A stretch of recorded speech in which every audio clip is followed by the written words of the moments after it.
विभिन्न प्रतियोगी परीक्षाओं की तैयारी कर रहे प्रिय युवाओं, सुप्रभात।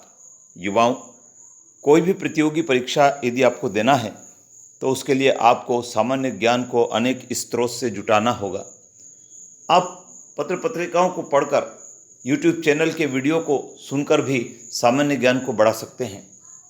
युवाओं, सामान्य ज्ञान समाचार कॉर्नर के भाग 2 में आपका स्वागत है। आइए जानते हैं इस भाग में किन समाचारों को सम्मिलित किया गया है। 2035 में भारत की शहरी आबादी हो जाएगी 67.5 करोड़। संयुक्त राष्ट्र की एक रिपोर्ट में कहा गया है कि भारत की शहरी जनसंख्या के वर्ष 2025 तक 67.5 करोड़ हो जाने का अनुमान है। इसके साथ ही वह वैश्विक सूची में दूसरे स्थान पर होगा, जबकि 1 अरब से ज़्यादा शहरी जनसंख्या के साथ चीन पहले स्थान पर होगा। संयुक्त राष्ट्र की तरफ से बुधवार को जारी रिपोर्ट में कहा गया है कि तेजी से शहरीकरण पर कोविड-19 महामारी का अस्थायी असर पड़ा है और इसकी रफ्तार महज थोड़ी ही देरी के लिए धीमी हुई है। कोविड-19 महामारी के बाद दुनिया भर में शहरों में रहने वालों की संख्या पिछले स्तर पर पहुंच चुकी है। वर्ष 2050 तक इसमें 2.2 अरब की वृद्धि की संभावना है। रिपोर्ट के अनुसार भारत की शहरी जनसंख्या के वर्ष 2035 में 67,54,56,000 तक पहुंचने का अनुमान है, जो वर्ष 2020 में 48,30,99,000 था। शहरी जनसंख्या के वर्ष 2025 तक 54,27,43,000 और वर्ष 2030 तक 60,73,42,000 हो जाने का अनुमान है।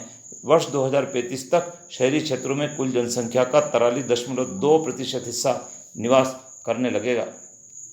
इसरो ने सिंगापुर के 3 सैटेलाइट भेजे। ये कैसे भी मौसम की तस्वीर खींचेंगे।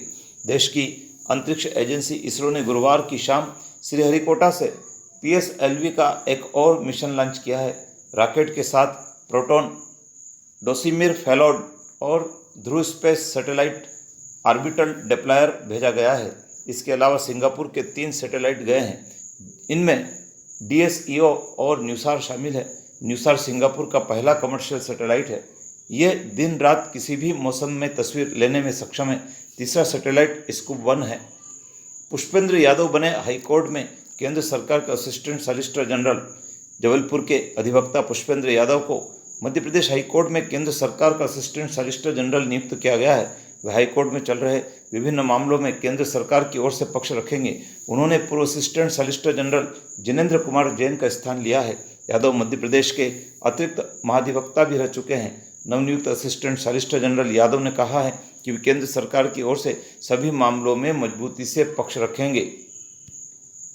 मध्य प्रदेश भवन एवं अन्य सन्निर्माण कर्मकार कल्याण मंडल ने एक महत्वपूर्ण विज्ञप्ति जारी की है। इसके अनुसार समुदाय आवासीय विद्यालय की प्रवेश परीक्षा 3 जुलाई 2022 को प्रातः 10 बजे से 12 बजे तक आयोजित होगी। परीक्षा का आवेदन पत्र प्रस्तुत करने वाले विद्यार्थी अपना प्रवेश पत्र समुदाय पोर्टल तथा ओपन स्कूल के पोर्टल से उपलब्ध लिंक से डाउनलोड कर सकते हैं।